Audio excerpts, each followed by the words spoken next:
I've called it Changing My Life, Going Forth on Ordination Retreat and Coming Back. Maybe a specs on end of nose job.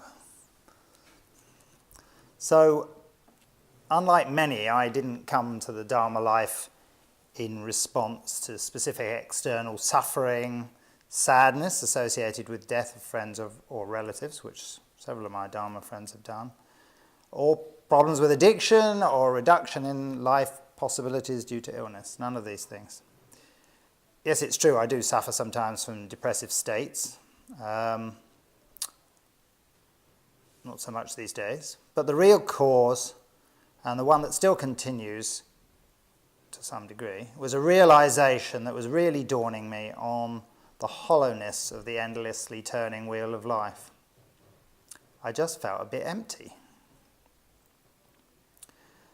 Some of you may have heard my reflections about a holiday in Eastern Europe when I was sitting in the sun in a cafe in a beautiful, picturesque medieval square.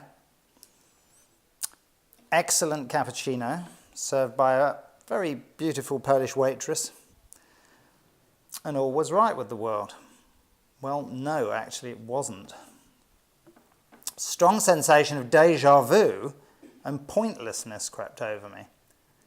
What was I doing here? Where was the place of meaning in my life? Dukkha, as many of you know, is the starting point for progress along the spiral path. And because through realization of unsatisfactoriness of life, one develops the need to find a way beyond reacting in the same old patterns. In my case, I had a materially good life.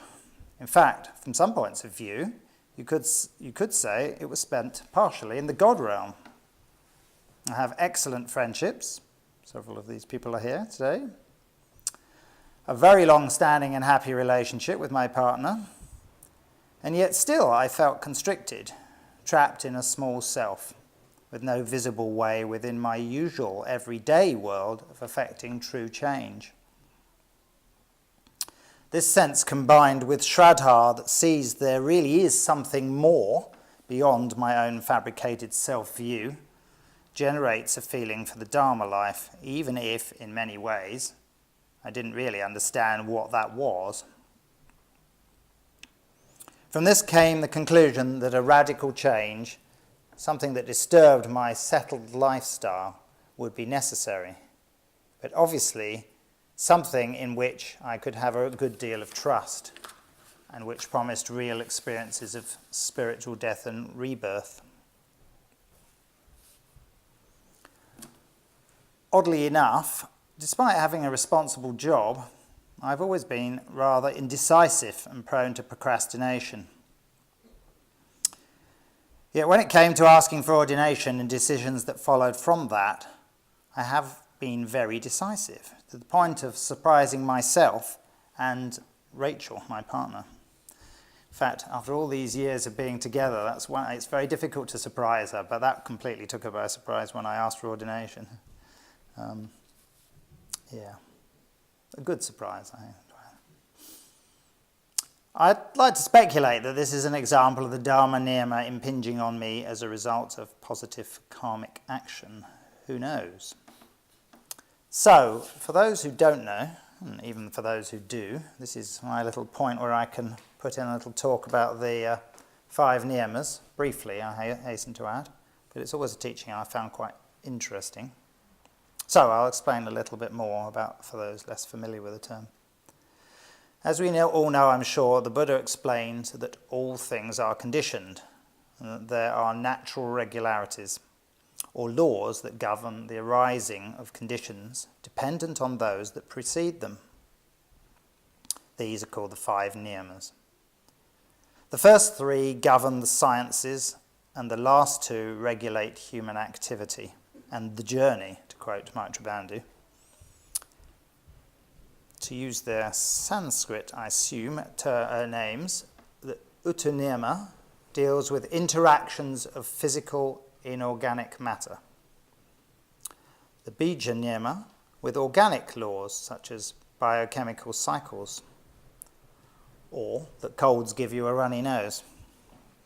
The mano-niyama concerns instincts and perceptions in the animal kingdom. So these are all regularities governing the arising and falling and ceasing of conditions. So we come to the last two, the ones that I referred to in relation to myself, the karma niyama and the dharma niyama. In a way, these describe what it is to be a Buddhist. Our mission, should we choose to accept it, is to engage with the karma niyama, which describes the relationship between a subject and its experience, the law that governs the relationship between actions of body, speech and mind, and the effects of these actions.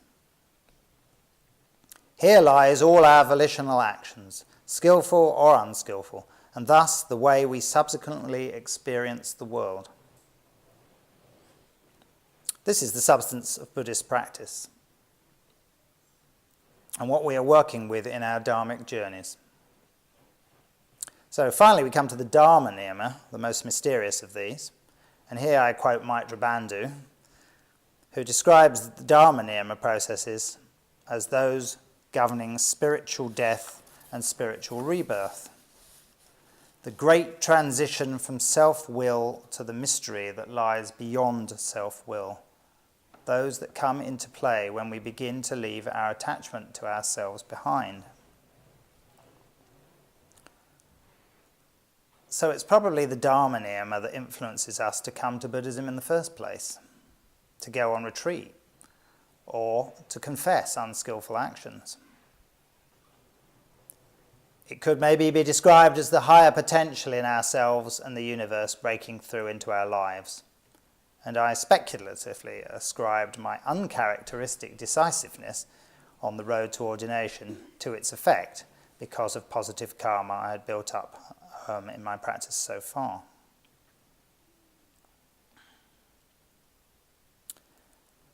I never doubted that if I was going to get ordained, I would go on the full 4-month retreat. The whole point of ordination is transformation. After all, if you're not changed, neither really will your relationship to the wheel of life be. To be frank, without the discomfort of disturbing your habitual ways of being, new perspectives with new possibilities will not arise. If you take only one point away with you from this talk, I hope it's this one. You can't make omelettes without breaking eggs. Well, not that one specifically, but to experience the real promise of the Dharma life, the path will at times be uncomfortable because it requires us to make changes in the deepest levels of our thought and behaviour. And this is something we all find difficult and, more often than not, a little painful. Garavachita read this while I was away on this weekend, this talk, and he said, "Say that bit 3 times over." But I'm not going to do that, it's all right. So because I run a manufacturing company, I knew leaving the business for 4 months would be a difficult challenge practically, but I suspected psychologically. Consequently, I asked the ordination team at Padmaloka for 1 year's notice, as opposed to the usual 4 to 6 months, I think, from confirmation of ordination to the start of the actual retreat. I'm not at all sure with hindsight that this was a good thing. What followed basically was 6 months of anxiety and no activity whatsoever on my part, and then finally starting to put things into actions, all the changes I knew I had to make. This procrastination was a great indicator of fear and perceived threat to my security. I had to think through all the tasks I carried out at work. And of course, as the person running the business, I do all sorts of stuff, either the big projects, but also loads of little things. And, I'd never really looked at it. I just had no idea. There were some obvious things, of course. And I had to work out who to give this stuff to. But much more significantly, I had to let go the reins of power. And the difficulty in so doing starkly emphasised how my status formed part of my sense of self-view, my sense of self. I was the managing director, right? The company needed me. I'll pause there. Let me illustrate a little more why my position formed an important part of my identity. Some of you know this story, others not. My soap company was founded in 1893 in Russia, 4 generations back from my great uncle, from whom I learnt the job. The family protected and preserved the business through the trials of the Russian Revolution, via Nazi uprising in Germany, to wartime Britain and beyond. My workplace is an old textile mill in Chorley, where the company has been since 1937, and I have worked for nearly 29 years. In this time, I've said goodbye to retiring grandparents, whose children and even grandchildren have worked and, in the 2 latter cases, have been employed by me. I didn't employ the grandparents, just in case I'm not that old. Over the last few years, I've tried to influence the atmosphere and relationships in the business by treating it as a realm for everyday Dharma practice, hopefully subliminally transmitting some of those values to the working ethos of the staff. And I have seen a lot of changes. It's a much friendlier, kindlier place. And the wages are rubbish, actually, because we never make much money. But everybody loves it. It's amazing. I even say, why do you want to come back? I have women coming back who've had children. They worked when they were teenagers. They come back. And they say they want to work there again. And I always say, I don't understand it. The wages are rubbish. The building's falling down. What do you want? You only get free soap. Well, unless that's the incentive and they're not telling me. They say, no, we love it here. So there you go. Must be something in the air. My attitude has really been, because we couldn't afford very good wages, it might at least be a nice place to be and a friendly place to be. And it's in quite a hard working class area of Chorley, and supporting people there in their many life problems has been really a major part of the job, to be honest. And keeping the thing going, of course. It's a low-tech business in a expensive country, and that makes it very hard to run. All other soap companies have decided to manufacture in India and Nigeria and places like that, so you can see what we're up against. Anyway, enough of soap. I could give you a talk about how soap works, but I don't think we'll go there. So anyway, you can see from all of this that this wasn't just any old job, in and out of which one moves based on one's transferable skills. There was a huge family history and everything that supported this position. So obviously I was afraid of leaving it and what that would mean. I can plan what to do with the business over 2 weeks, or a 2-week holiday, even once or twice when I went to India, a 3-week holiday. I can plan most of that before I go, but you can't plan 4 months. You just have to give up. Yet, pleasingly and also a little worryingly, it turned out not to be that difficult to train my factory manager to do a lot of my job and my sales director to do the rest. And a few weeks before I left, I was half redundant already. Nobody's indispensable. Where quite a lot of emotional positivity, or kusala karma, is needed to get to the point of being accepted for ordination, and then actually going away for 4 months, the process was, at least in my case, partly an example of what we now call spiritual death.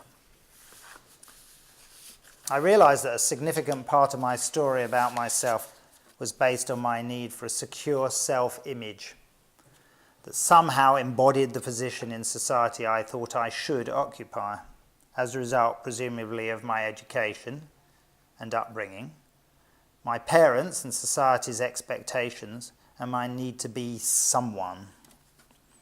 It wasn't difficult to interpret a dream I had not long before I left for Gukiloka in southern Spain, where the ordinations take place for men, I dreamt that I entered the soap factory where I work, and it was all quiet. It was a working day, and there was no one around. It was a very vivid dream. So eventually I heard some voices upstairs. So I went up very, very quietly and gathered in the lab, which is odd because that never happens, were all my staff and my colleague, my friend, sales director. And he was basically saying, well, that's it, Chris, that's my other working name. We don't need him anymore, really. We can work just fine without him, so let's just parcel out the jobs and carry on. I woke in a cold sweat. By the way, the coda to that story, and I haven't written it here, is that I said this to my friend, the sales director. I said, I had this dream, and blah, blah, blah. And he said, don't worry, you've got 51% of the shares, so we can't sack you. Is that meant to be reassurance? It doesn't sound like it to me.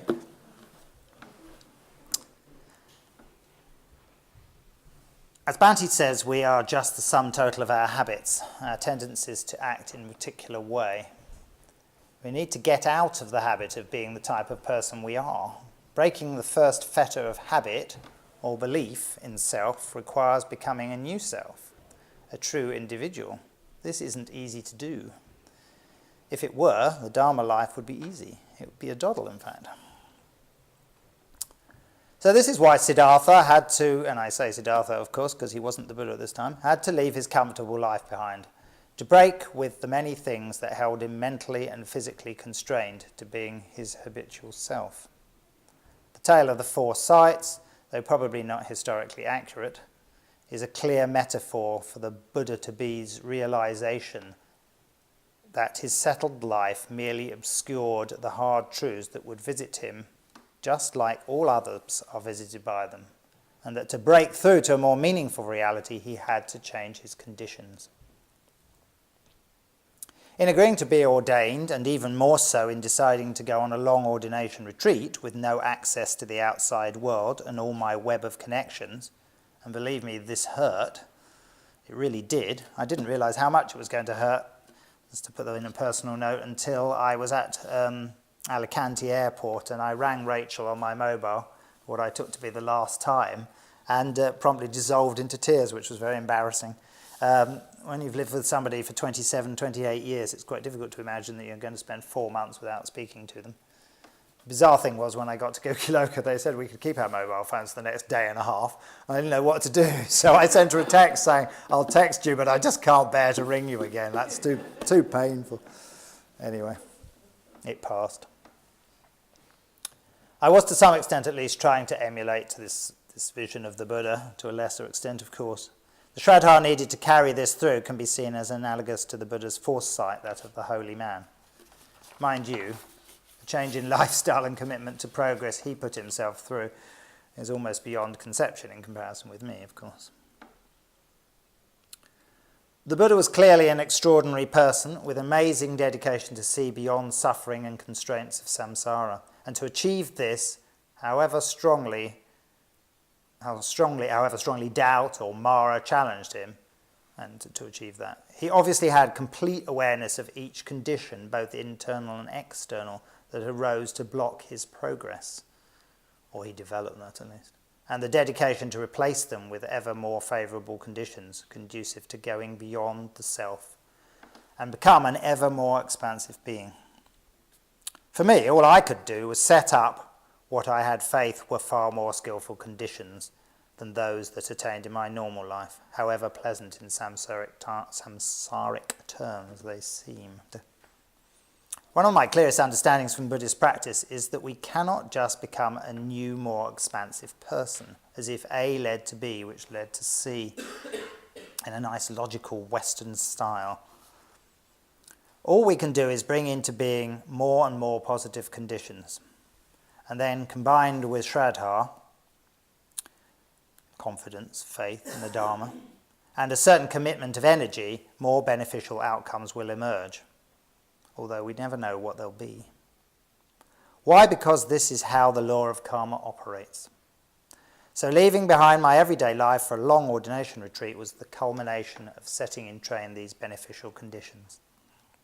But, As is the way with the karma niyama, what the outcome would be, I had no idea. According to the traditions of the ordination process, I'm not going to tell you what went on over those 4 months. Suffice to say that it contained much that was enjoyable, periods of loneliness, wonderful sangha, got on very well with all the other guys being ordained, even though I didn't know them beforehand really, or very much. Lots of deep reflection, some amazing devotional practices, and as anybody who knows me well that's not my top of my bill usually, devotional practices, but they were incredible, so I encourage you. Hope you enjoy them. Ivan. And a smattering of strange visions that are so un-me that I was forced to follow my public preceptor Maitreya Bandhu's advice to just let them be without analysis. As you can imagine, that wasn't easy in my case. I wanted to take them apart and see what made them tick, and then dismiss them, of course. But I wasn't allowed to do that, so that's the actual ordination done with. No facts at all. So what of the return? Well, going forth doesn't end with actually leaving home. In fact, it never ends, because you never return to the life you had previously. Of course, superficially, much of my life looks exactly the same as it did before. But underneath, especially from an inner perspective, everything is subtly changed. The reason for doing things, my motivations, the whole mandala of my life has subtly been rearranged, and in some cases not at all subtly, by the way. In the last weeks of the retreat, I promised myself I would come back and help the Manchester Buddhist Centre in whatever ways I could best contribute, which I supposed would mean teaching Buddhist classes, doing further work with the trustees, helping Artiketa and Aparachita with the male Sangha, male Mitra Sangha, and of course continuing to lead study. This is then what I put my energies into straight away, because I knew that a mixture of fear and laziness would derail all these good intentions if I paused too long to think about them. Now there's plenty of discussion about whether you should come back and have a long pause and imbibe the effects of your ordination, and then the other school that says, no, go there, get back there. If you listen to Maitreya Bandhu, who's a bit gung-ho, it's true, though a splendid guy, he said, no, go back, and in the same week that you come back, join a chapter, and then next week start teaching. Blimey. But actually, for me personally, that was good advice. I know it wouldn't suit many people, but for all these seeming results of the ordination process, it feels to me just like the beginning. The more I become aware of myself, the more there needs to be worked on, and the more I realise that I'm in a new, somewhat disorientating period. I now only work at the soap factory 2 days a week, and structuring my remaining time has far from settled down. My old non-Buddhist friends find it hard to ask how I'm getting on. So used to equating that to how's work going, and they're not even sure if I care about how work's going.